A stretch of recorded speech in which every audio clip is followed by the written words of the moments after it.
Hello there, and welcome to my review of Diplomacy is Not an Option version 1.0. So, in this video, I'm going to give you a quick summary of what the game is all about, what I liked about it, what I didn't like about it, and, of course, my recommendation, whether this is a good or not a bad game.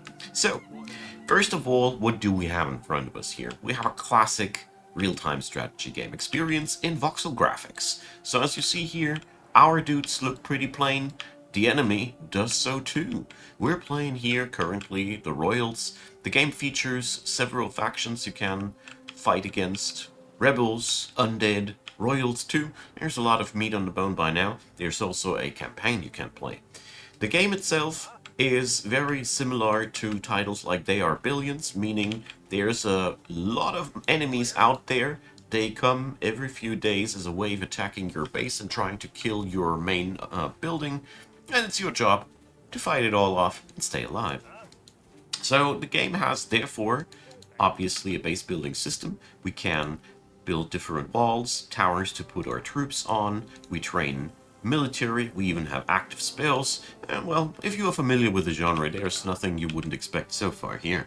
The interesting part is that the game uses a very finite resource system. The only infinite resource that I've found so far in this game are population and food. The other things will all get plucked clean eventually, and even food resources are sometimes finite. So that means you're constantly urged to expand, and yeah, it's pretty cool. Also, the game has a pretty big campaign now, like I mentioned already, which is pretty much the main stake of the 1.0 release. It is pretty well made, it is darn fun, it has good humor, the whole game has, and yeah.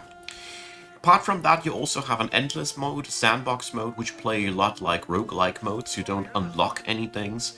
There's in this game no meta progression, so there's no roguelite elements that I have discovered so far. Every run, you're the same old king of your castle, and you're playing behind the same rules, which means you can optimize a lot. So, what do I like about this game? Well, if you are the least little bit familiar with real-time strategy titles, you will get into this super easy. And even if not, the tutorial is well made, brings you into the mood quite easily. It gave me even a few giggles here and there because, you know, I play tutorials because I make tutorials. And yeah, the humorous part of this game works so darn well for me because as much as I like There Are Billions, the grim and bleak pacing of that game sometimes, you know, I grew older. I like a bit of a piece of humor here and there, and that's pretty cool. They deliver on that, and the game doesn't overdo it in any way. There's also your blood, death, and gore moments. It's a good mixture. I really like that. The base building aspect is also something that I enjoy. You build up your population via houses. Houses can be modified with a few buildings, city fountains and taverns to make them a little bit more efficient. And every system in the game is small, well thought through, efficient, and can be used in a hurry. Food production is divided into fish, berries, and farming, and there's also a logistics part to the game. Your storage is limited, and stuff needs to be carried to a storage. And if storage is full, people can't carry stuff to there anymore. This is, by all means, a relatively complex system for real-time strategy games, and I love it. Especially the fact that you have to plan around your storage stockpiles. You can't even configure them to accept specific goods or not. Allows you to play around this, but if you are a little bit into logistics like I am, this is a really, really pleasant difference. And also, I did like the fact that your base is made out of finite resources. That means you really don't want to waste too much. You want to build efficient. I mean, you can always rip out things and get a partial refund. Wood is also quite ubiquitous, but when it comes down to stone and the like, it takes a while before you reach infinite resources. There are ways to get infinite resource incomes, but they are pretty late down the road, and during the early game, everything is finite, and you are always pressed into a expansionistic vibe. That is pretty cool. The combat also works pretty well. What I like most is that this game actually has usage for melee units. It is really useful in two ways. For one, they pin down the enemy to be hit by your archer's projectiles, and the other thing is they can divert the enemy's direction, so to speak. So you have real interaction with melee units, which is pretty cool because many RTS games that I've played in the past, well, you can, in some games, just pretend that you don't have any melee units and it works charm. So here they have a use, there's plenty of different units, there's plenty of good ideas to use them onto enemy types like artillery, there's even bosses that you can use them on, so I really like the balance that the game struck there. But it still remains ranged as king. Don't get me wrong here. So, what I personally really liked about this game also was that the difficulty level is pleasing many different audiences here. I am personally more on the casualish side of things with games like these, which means I personally like to power game as hard as I can and then squish my enemy and don't feel any regret if it was easy as hell. No, I actually even take pleasure out of that. So I am, well, pretty much in the normal and hard difficulties, and I love it so far. The game doesn't stress me out too much, but I do have to work for my victories. And there's, what, 3 or 4 more difficulty levels if this grew too easy on me. It's pretty cool. So, whatever type of RTS gamer you are, you can find a form of delight here too. And the sandbox modes even specifically have maps that are addressed to being easy as hell and having almost no aggression. So, seriously, the devs of this game took a lot of effort to make sure that there's something for everybody in it, which they did well in my opinion. Also, as last thing that I want to put into what's good about this game, the death and disease system. You see, whenever one of your troops dies, they need to be buried, because otherwise, if civilian workers get into the vicinity of that, they will contract a disease and will probably die eventually. It will spread through the town. In short terms, you need to work to reduce the amount of dead people in your town. And that is pretty cool because, you know, your citizenship does respawn daily, basically. So there's no real big punishment for losing troops. There's even troops that cost simply just population, like the swordsman here. Bit of food, bit of population. Like I said, food is easy to get early on, even endlessly. And therefore, yeah, it's a pretty cool system, as some graveyards have only a finite amount of slots of people that can be in there.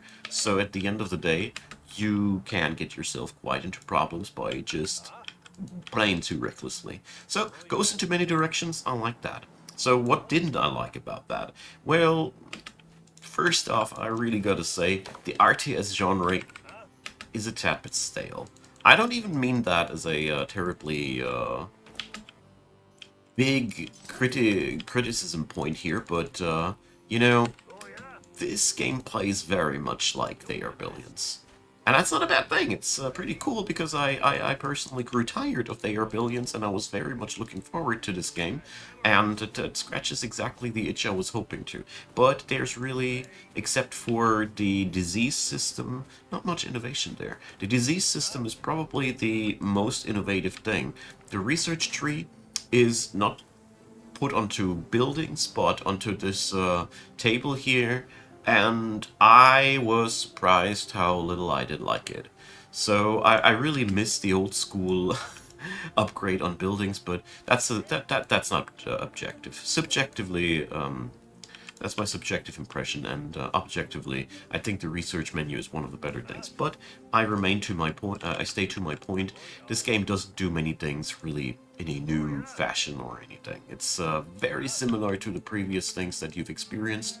The voxel game graphics are making it more accessible for weaker systems, which I personally really like. It's super well optimized, but yeah. Also, this game has a very low early game variance. The early game is basically always the same. You will try to get yourself a big wood income, then you pump up your population and your food income, and then you get yourself your stone income, and then you wall yourself in. After that, the game really branches out depending on the map that you're playing, depending on the games on the enemies that you're playing. but the first 20 to 30 minutes of each game are exactly the same, except for the exploration part. But the base building part, nope, not a single bit of variance, and I personally really didn't like that. But it's minor gripes, in all honesty. I really don't think that this either of these makes the game a unfun experience or anything. It's just nitpicks. Now, let's move on to the summary. Overall, it's a classic and fun real-time strategy experience. If you ever played games like these before, I personally like it out of the reason that it is accessible, well-made, humorous, and it manages to challenge you if you just put the difficulty high enough, at least in my humble opinion.